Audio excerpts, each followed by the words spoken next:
मेरा नाम हाफिज़ मोहम्मद असद रज़ा है। मेरे वालिद का नाम मोहम्मद अकरम है। मैं फ़ोटाबाज़ से ताल्लुक़ रखता हूँ। मैं मरकज़ उलूम इस्लामिया फ़ोटाबाज़ का तालिब इल्म हूँ। मैंने 22 बहावलपुर बोर्ड की तरफ से पेपर दिए और अल्हम्दुलिल्लाह बोर्ड में 3rd पोजीशन हासिल की है, जबकि तहसील फ़ोटाबाज़ में पहली पोजीशन हासिल की है।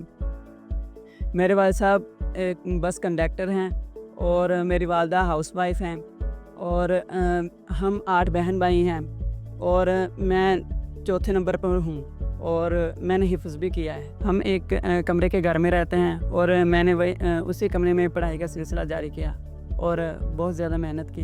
पढ़ाई में काफ़ी मुश्किलात आई, लेकिन मेरे वालिदैन और असातिज़ा कराम की मेहनत और दुआओं के बदौलत आज मैं इस नतीजे पर हूँ। मेरा ताल्लुक़ फ़ोटाबाज़ से है और स्कूल जाने के लिए 15-20 मील का सफ़र लगता था, लेकिन बेनज़ीर इनकम सपोर्ट ने काफ़ी सपोर्ट किया।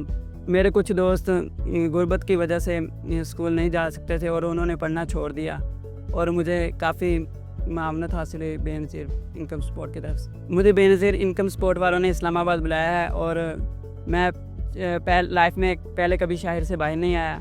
उन्होंने मुझे मेरी फैमिली के साथ बुलवाया। इलाका काफ़ी अच्छा है और मुझे बहुत ज़्यादा खुशी महसूस हुई और मेरे वालिदैन को भी बहुत ज़्यादा खुशी महसूस हुई।